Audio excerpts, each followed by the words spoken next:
Hello everyone. So I'm having a bit of playtime trying to get the lighting right, because if I step forward it's really bright and if I step back it's a little bit dark.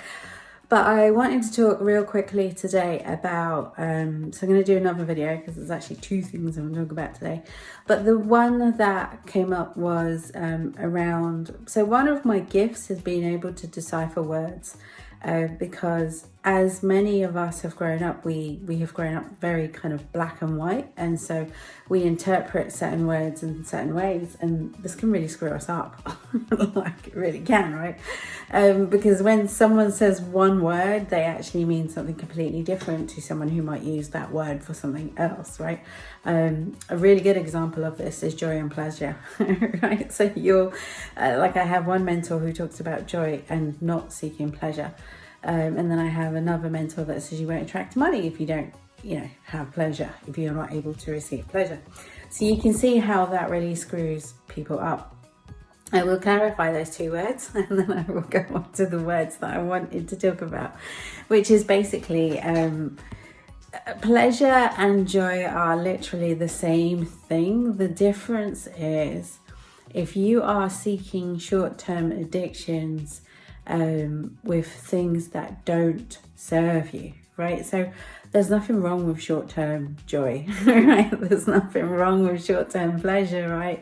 There's nothing wrong with it. But if it is not the kind of things that serves you inside a long-term structure, then it's depleting you, right? So for example, if you use alcohol to take the edge off rather than actually just enjoying alcohol, I don't actually drink alcohol, but it was the only thing I could think of as an example, then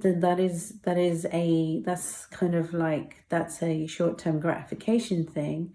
And if you do it often, then it's probably not going to be very good for your liver, and it's not intentional.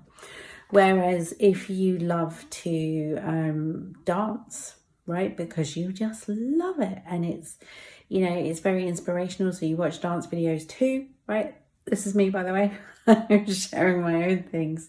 That's actually great inside a long-term structure because it moves my body, it fills me with so much joy, and it fills me with so much creativity, and it opens and expands everything, right? So it's and it lights up my soul on so many levels, where it's really healthy for you.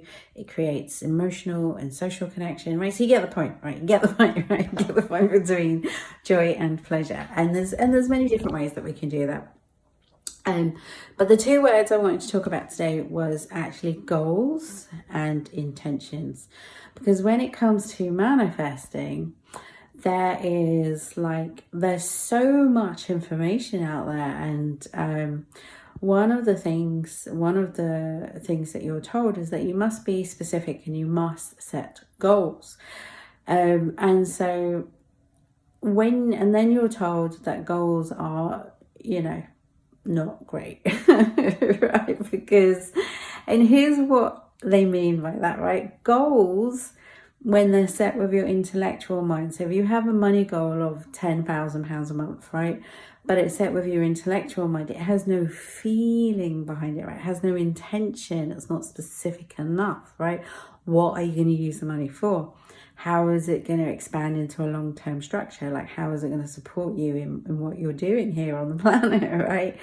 And the other thing that people can get a bit tripped up by is being specific is about being specific about what you now know whilst you're still discovering more, because it is a long-term structure, it is a life vision, but there's things you don't know yet, right? There's things that you don't know yet. You might have just discovered that you really enjoy going outside in nature, you like hiking, you like traveling, and maybe this is the season you're in, so you will get very specific with that intention. You won't know the how, okay? You just won't. At this point, you won't. All of that will be revealed to you through people and just ideas, however it comes in, right, will be revealed to you. But you must be specific with your intention and infuse it with the emotion.